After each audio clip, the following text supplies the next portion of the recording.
The first game of the Class 6A semifinal was supposed to start at 10 a.m. Eastern Time, but didn't begin until 3:15 this afternoon. 1-seed Gulf Coast is currently playing 8-seed Santa Fe in the semifinal. This game tipped off about 20 minutes ago.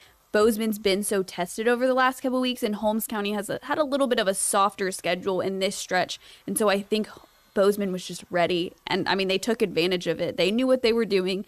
They prepared for it. Not that Holmes County didn't, but you just saw the execution more from one side and pressure that Holmes County hasn't seen in at least a couple weeks. You had Spencer Rattler, Caleb Williams, Marvin Mims, and even on the defensive side, Isaiah Thomas, Nick Benito, Perron Winfrey. So many weapons, but they weren't able to execute. I think the constant rotation hurt them a lot, not having that specific role to play in. And then, I mean, the speed D just didn't work. I just want to play football and get the team to win.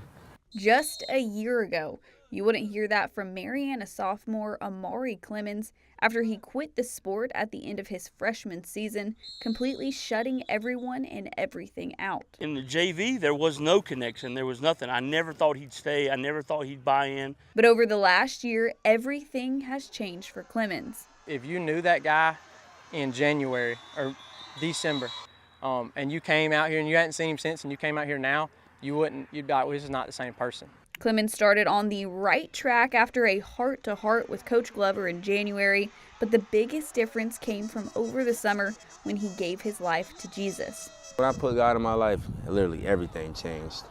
It's just I became a better person overall. I couldn't ask for more else.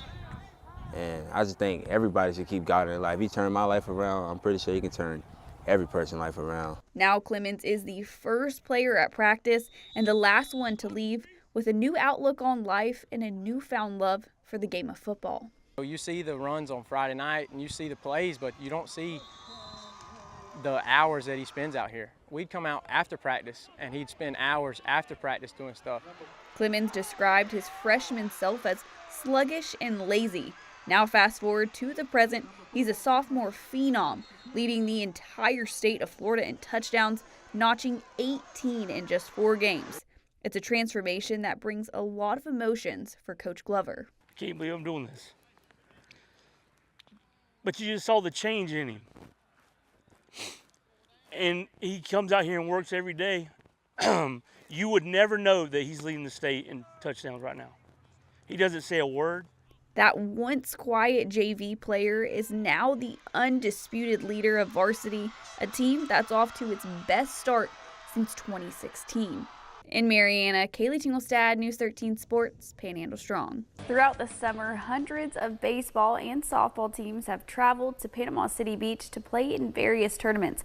Well, this weekend was no different, except at this tournament, players share a special bond outside of their love for softball. Visit Panama City Beach hosted the 48th annual National Softball Association of the Deaf tournament at Frank Brown Park.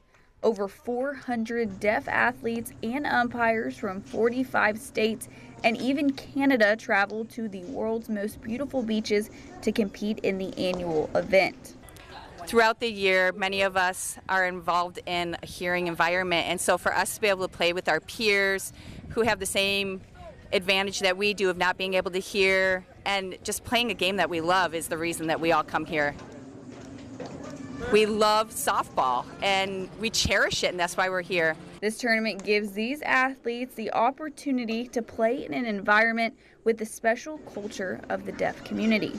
It's a huge opportunity for me. I played AAU growing up in the hearing world, and finally I get to be with the deaf community and in the deaf world and play softball with people who are like me. It's a really big deal for me. This game is just like any other softball game, using their hands to communicate instead of their voices. Like I said, we have hearing loss. We are deaf. Some people sign, some people can sign and hear. Some people, we can't hear the hits, so we have to really use our eyes to know where we're going. And communicating on the field is different. We're more dramatic. We're very loud. Just like it is for any sport, communication is key for these athletes. They just have different ways of communicating that they say are not always crash proof. And I mean, here, like if there's a ball up in the air, We might run into each other because we can't hear each other call for a ball, but that's what happens in our environment, and that's part of the game for us. And while there are winners at this tournament and they love the competition, it's not what draws them to this event. When I'm here, I get to play with my brother, I get to have fun, I get to communicate with everybody on an equal level, and really fun for me. That's number one. So yes, we're competitive, but we have fun too. And I don't feel like the hearing world is all about fun sometimes. Sometimes it's more about the competitiveness and winning. Kids, siblings, and spouses of a deaf adult are allowed to compete in this tournament, which, as you can expect, is just like a big family reunion each year. This is a place for people to meet old friends. A lot of them only see each other once a year at this tournament. It's also an opportunity for people to meet new friends and really bring out that positive vibe within the community to make it grow every year.